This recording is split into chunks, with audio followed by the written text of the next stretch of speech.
Ada sebuah video di mana saya dikirim linknya menceritakan ramalan Jayabaya tentang keadaan dunia saat ini. Lalu dia menggabungkan sejarah 7 presiden belakangan di Indonesia yang ternyata berpola atau ada polanya. Pola sepertinya halnya di Amerika. Rakyat Amerika memilih yang sesuai dengan kebutuhan bangsa Amerika pada saat itu untuk mengantisipasi masa depan dan manfaat yang akan rakyat dapatkan ke depannya. Jadi kalau rakyat Amerika perlu keuntungan finansial alias rakyatnya mau kaya, maka Partai Republik lah yang terpilih menang. Karena Partai Republik cirinya menurunkan pajak dan menswastakan negara. Kalau Partai Demokrat yang terpilih, pajak naik namun fasilitas negara untuk rakyat jadi gratis dan lengkap seperti sarana kesehatan dan pendidikannya. Demikian juga 7 presiden Indonesia menjabat selama ini, maka semua bergaya sama, yaitu heavy on government atau berciri apa-apa pemerintah, ala Partai Demokratnya Amerika, ala sosialisnya Tiongkok. Sementara para kandidat yang akan bermain di 2024 saat ini semuanya berciri sama, berpola sama dengan 7 presiden yang telah berkuasa, apa-apa pemerintah.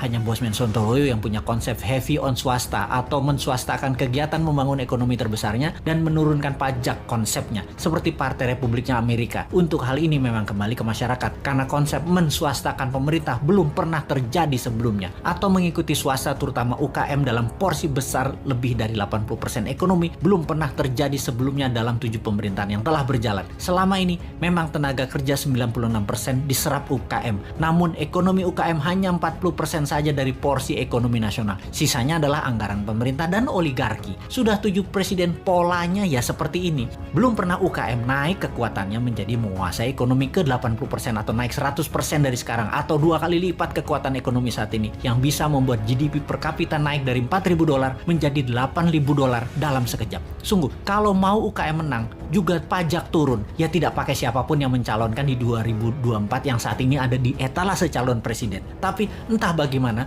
bangsa Indonesia apakah mau berubah atau tetap, ya belum tahu juga. Apakah efek corona yang meluluh lantakan ekonomi saat ini dan mengambiarkan kesehatan masyarakat saat ini yang dikelola oleh pemerintah yang menjabat atau oleh masyarakat masih layak menjabat ke depannya di tahun 2024? Ya terserah rakyat. Jadi kita biarkan sampai 3 tahun ke depan aja. Kita lihat di tahun 2024 akankah memilih calon dari yang ada di etalase saat ini yang berciri sama dengan 7 presiden yang lalu, atau pilih calon-calon baru yang berciri baru bahkan beda seperti ala Sontoloyo misalnya. Tentunya bukan Bosman ya, dia mah nggak pantas, orang pedagang recehan dan provokator doang bisanya. Ciri presiden yang lalu-lalu adalah kuat hutang pinjaman dari negara lain. Dulu banyaknya ke IMF, sekarang malah 2, IMF dan Tiongkok. Dan nanti kalau yang jadi salah satu dari kandidat yang ada, rasanya sama, berhutang juga. Hanya konsep bernegara MMT yang berani cetak duit berbasis proyek anak negeri. Proyek ini berbasis UKM. Kalau UKM mau maju, ya pilih model MMT. MMT itu pro swasta banget dan menurunkan pajak. Kalau lihat dari pajangan etalase, ya mereka kebanyakan memuja pilihannya tadi hanya orangnya, bukan konsep bernegaranya. Karena tidak satu pun punya konsep. Asli mereka yang mau jadi presiden saat ini punyanya satu, bagaimana jadi populer agar terpilih. Mek ngono tok ilmunya. Bener deh,